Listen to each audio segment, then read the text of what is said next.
Dear students, good morning. In the last class, I taught you Indian civilization and culture.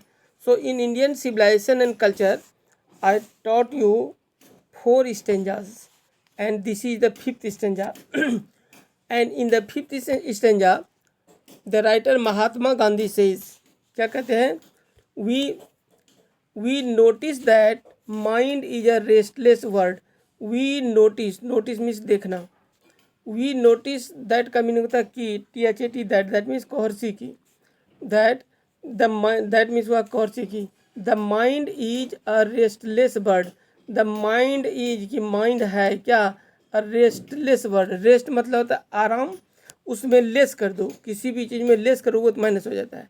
Restless means बेचैन कि mind क्या. We notice that, Gandhi ji कहते हैं हम लोग देखते हैं कि माइंड मस्तिष्क आदमी का वो क्या है, एक मन क्या है, एक बेचैन पक्षी के.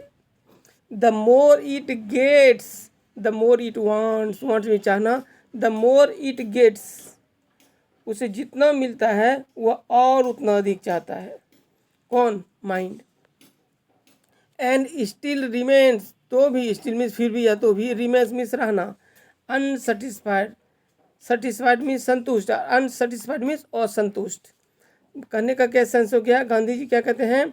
वी नोटिस दैट, हम लोग देखते हैं कि मन एक बेचैन चिड़िया है, बेचैन चिड़िया की तरह है. The more it gets the more it wants, वो जितना चाहता, द मोर इट गेट्स, जितना पाता है, जितना मिलता है उसे और चाहता है. और फिर भी, स्टिल मीन्स तो भी या फिर भी, रिमेन्स अनसेटिस्फाइड, असंतुष्ट रहता है. समझ में आ रही है?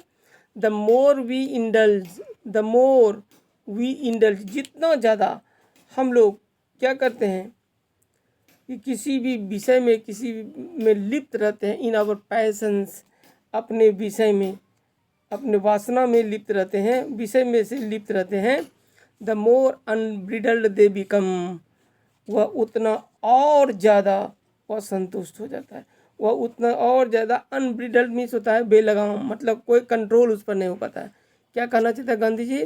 The more we indulge in our passions, जब कोई आदमी बहुत ज़्यादा अपने वासना में, अपने विषय में डूबे रहता है, वह और ज़्यादा बेलगाम हो जाता है. सो आवर एंसेस्टर मीन्स पूर्वज, therefore set a limit of limit to our intelligence. Limit से टू होता है, याद रखना प्रीपोजिशन, टू आवर इंटेलिजेंसेज. इसलिए हमारे एंसेस्टर्स ने इसे अतएव, देयर फोर मीन्स अतएव, आवर एंसेस्टर्स, हमारे पूर्वज, अतएव set a limit to our intelligences, उन्होंने हमें क्या किया, हमें एक आसक्ति के निर्धारण के लिए एक सीमा बना दिया, कि अपने आसक्ति को निर्धारित कर दिया.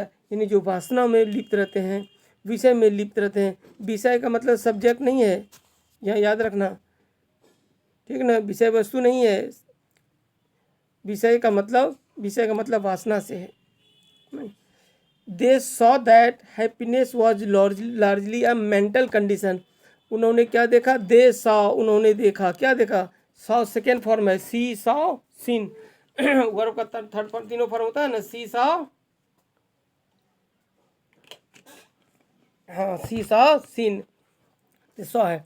दैट, उन्होंने देखा. क्या देखा? That happiness was largely a mental condition. Happiness means खुशहाली, जो हमारे अंदर की खुशी है, खुशहाली. लार्जली मीन्स विस्तृत रूप से, अब मेंटल मीन्स मानसिक, कंडीशन मीन्स स्थिति. उन्होंने देखा कि खुशहाली क्या है? विस्तृत रूप से एक मानसिक स्थिति है ना. अच्छा, मानसिक अवस्था है. अ मैन, 6 नंबर देखना है. A man is not necessarily happy because he is rich. A man is not necessarily, necessarily means आवश्यक रूप से. क्या कहना है? A man is not necessarily happy, कि मनुष्य इसलिए खुश नहीं है, बिकॉज ही इज रिच, क्योंकि वह अमीर है. और अनहैप्पी और दुखी इसलिए नहीं है बिकॉज ही इज पुअर। अब क्या कहना है गांधी जी का? गांधी जी से ऐसा नहीं है कि आदमी इसलिए खुशी है, सुखी है क्योंकि वह अमीर है, या दुखी इसलिए है क्योंकि वह गरीब है। ऐसी बात नहीं है।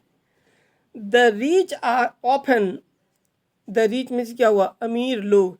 बताए थे ना जब ग्रामर पढ़ा रहे थे, इसमें देखा होगा कि जब एडजेक्टिव के पहले द हो प्लूरल नाउन बन जाता है। The rich, the poor, the honest, the dishonest, the blind, the lame, the dumb, the deaf. बताए थे। अब यहाँ क्या है? द रीच, द रीच मतलब क्या हुआ? अमीर लोग, इसीलिए यहाँ आर हुआ है। ठीक ना? The reach our often means प्राय सीन टू बी अनहैप्पी। जो अमीर लोग हैं प्राय देखा जाता है कि वो दुखी अवस्था में है। द पुअर और हैप्पी, यहाँ पर भी देखो the poor to be happy. और गरीब लोग क्या होते हैं? वो खुश नजर आते हैं। सो मिलियंस विल ऑलवेज रिमेन, अरे यहाँ पर फीमेन हो गया, रिमेन होगा, रिमेन आर है, रिमेन पुअर। बहुत से लोग क्या है? बहुत से लोग क्या होते हैं? Always, ALWAYS, always remain poor. इसका मतलब क्या समझा? कि बहुत से लोग मतलब लाखों लोग सदैव क्या रहेंगे? विल ऑलवेज रिमेन पुअर, गरीब रहेंगे। Observing all this, observe means निरीक्षण करना, इन सारी चीज़ों को देखने पर our ancestor dissuaded us from luxuries, हमारे एंसेस्टर्स, हमारे पूर्वज ने क्या किया?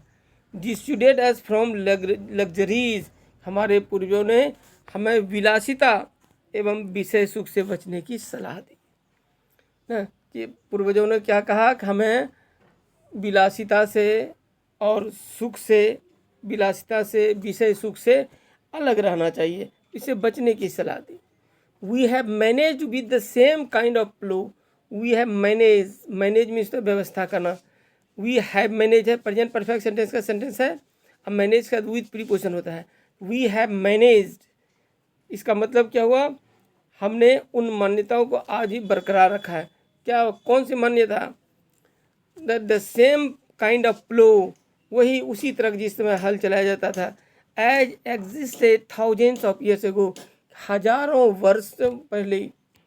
एग्जिस्ट मतलब अस्तित्व में होना, थाउजेंड्स ऑफ ईयर्स हजारों वर्ष, एगो मीन्स पूर्व, प्लो मीन्स काइंड ऑफ प्लो, उसी तरह का हल। हम लोगों ने वही व्यवस्था कर रखा है कि हजारों वर्षों पहले जब लोग जिस तरह का हल का व्यवहार करते थे आज भी उसी तरह का करते हैं। वी, हालांकि वर्तमान में वैसा नहीं हो पा रहा है, लेकिन जिसमें गांधी जी ने कहा उस समय हुआ करते थे।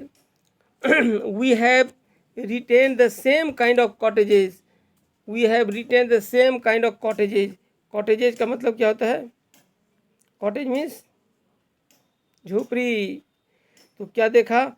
वे कहते हैं कि आज भी हम लोगों ने अपने घर को, अपने झोपड़ी को उसी तरह बना रखा है जैसे पहले हुआ करता था। और इतना ही नहीं, that we had in former time, former मतलब पूर्व, बीते दिनों, and our indigenous education remains the same as before, और हमारी जो शिक्षा है, कैसी शिक्षा? हमारी कैसी शिक्षा? ठीक वैसी ही इंडिजेनस एजुकेशन मीन्स घरेलू शिक्षा, और हमारी जो घरेलू शिक्षा है ठीक उसी तरह है, सेम एज बिफोर, पहले के जैसा। अंडरस्टैंड? गांधी जी क्या कहना चाहते हैं? हम लोगों ने मैनेज किया है जिस प्रकार से पहले हल, हजारों वर्षों पहले लोग हल चलाया करते थे, पुराना जिस पर घर हुआ करता था, और घरेलू शिक्षा जिस प्रकार से हुआ करती थी पुराने ज़माने में, आज भी वैसा ही होता है। अभी पढ़ने के बाद लगता है कि आज अब होता कहाँ है। आज का मतलब हुआ गांधी जी के समय तक, जब जिसमें गांधी जी ने लिखा we have had no system of life. यहाँ पर देखना तो गड़बड़ी हो गई है। We have no system of, 6 number में एक, वी हैव, एक मिनट रुको, वी हैव, एक मिनट जरा सा देखना है, देखो 6, हाँ यहाँ पर दिया हुआ है we have no system of life according competition. यहाँ पर गड़बड़ी हो गई है, यह होगा we had no system of life, ये लाइफ है, LIFE, LIFE, life, of life, ठीक है, हो जाएगा। ऑफ लाइफ बोल देते हैं, उसे सुन लेना है। We had no system of life, कोई बात नहीं, हम बोल देते हैं, सुन लो, काट दिए इसको। We had no system of life coding competition, इसका मतलब क्या, we have had no system, क्या देखा, we have had no system of life coding, क्या हमारे पास क्या है, जीवन धीरे धीरे नष्ट करने वाली क्या हो गया है, वी हैव नो, प्रतिस्पर्धा जीवन शैली को हमने प्रश्न नहीं होने दिया, मीन्स कंपटीशन अपने लाइफ में नहीं आने दिया। Each followed his own occupation, कि प्रत्येक आदमी अपने अपने व्यवसाय में करते हैं, सभी लोग अपना अपना रोजगार धंधा, और उसके बाद, हाँ एक मिनट देखो,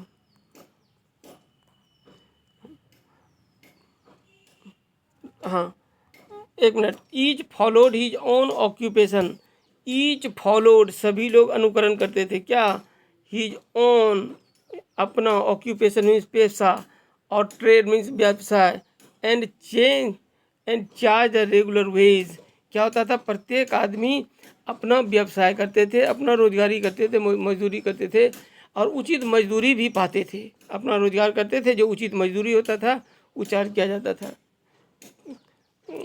and it was not that we did not know how to invent machinery, ऐसी बात नहीं थी, इट वॉज नॉट दैट, यह नहीं था, ऐसा नहीं था, वी डिड नॉट नो, हम लोग नहीं जानते थे, हाउ टू इन्वेंट मशीनरी, कि मशीन का आविष्कार कैसे किया जाए, यानी ऐसी बात नहीं थी कि ऐसा नहीं हुआ करता था, या ऐसा नहीं था कि हम मशीनों का आविष्कार करना नहीं जानते थे, जानते थे, लेकिन हुआ क्या, बट आवर फोर फादर्स, लेकिन हमारे पूर्वज, फोर फादर्स मीन्स पूर्वज, न्यू दैट, जानते थे, क्या जानते थे, if we set out, if we set out, if we set out, एक मिनट मुझे देखना, if we set out our hearts, हाँ, आफ्टर सच थिंग्स, यदि हम दिल से वैसे चीज़ों को करने लगे, या दिल से ऐसे चीज़ों को लगा लें, तब क्या होगा, we would become slaves, we would become slaves, हम लोग क्या बन जाएंगे, गुलाम हो जाएंगे, and lose our moral fibre, और गुलाम, और हम अपनी नैतिकता को खो देंगे, मॉरल फाइबर मीन्स नैतिकता, मॉरल फाइबर मीन्स नैतिकता, और हम लोग अपने नैतिकता को त्याग देंगे, छोड़ देंगे, खो देंगे। अब देखो आगे क्या है, नेक्स्ट, दे मीन्स वे लोग, देयर फोर मीन्स इसीलिए आता है, after due deliberation, after due deliberation, और क्या कहा गांधी जी ने, ऐसा नहीं कि नहीं कर सकते थे, लेकिन आफ्टर ड्यू डेलिब्रेशन मीन्स सोच विचार करके, सोच समझ करके, डिसाइडेड, निर्णय लिया, डिसाइड मीन्स निर्णय लेना, और ड्यू डेलिब्रेशन मीन्स सोच समझ कर निर्णय लिया, क्या, that we should only do what we could with our hands and feet, हम लोग उसी चीज़ को करें जिसे हम अपने हाथों और पैरों से कर सकें। मतलब गांधी जी क्या कहना चाहते हैं, गांधी जी कहना चाहते हैं कि हम लोग मशीन पर आश्रित नहीं रहे, हमारे पूर्वज की ऐसी बात नहीं कि नहीं जानते कि मशीन को कैसे बनाएं, जानते थे, लेकिन उसके बावजूद भी उन्होंने कहा नहीं, उनके पीछे मकसद क्या था, गांधी जी सोचते थे यदि मशीन से काम किया जाता है तो बहुत से हाथ बेरोजगार रह जाएंगे, and they saw that our real happiness and health consisted in a proper use of our hands and feet, and they saw, उन्होंने देखा, क्या देखा, दैट आवर रियल हैप्पीनेस, जो हमारी वास्तविक खुशी है, और health consisted in a proper use of our hands and feet, ये क्या है, अपने हाथ और पैर का जब प्रॉपर यूज होगा तब क्या होगा, हमें वास्तविक खुशी तब होगी, या वास्तविक खुशी और स्वास्थ्य मेरा तब ठीक होगा जब हम अपने हाथ और पैर से काम करेंगे। मतलब जब हमारा हाथ और पैर क्रियाशील रहेगा, काम करने के लायक होगा, तभी हम स्वस्थ रहेंगे, और स्वस्थ रहेंगे तब खुशी रहेंगे। एक राइटर ने कहा कि health is lost, something is lost. यदि किसी आदमी का हेल्थ खराब हो गया, सोचो कुछ चला गया। Wealth is lost, nothing is lost. यदि स्वास्थ्य चला गया तो कुछ नहीं गया। But character is lost, everything is lost. यदि कैरेक्टर खत्म हो गया तो वह सब कुछ चला गया। इसलिए हमें क्या करना चाहिए, हमेशा अपने कैरेक्टर पर ध्यान देना चाहिए, हमें अपने अच्छे चरित्र का निर्माण करना चाहिए। हाँ, अब देखना है नेक्स्ट। हाँ, अब देखना है 7 छोटा सा है। They for the reason that large cities were a snare and a useless encumbrance and that people would not be happy in them।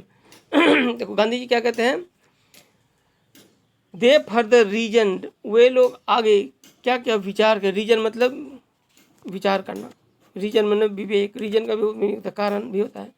That large cities were are snare, कि जो बड़े बड़े नगर है वह एक जाल होता है।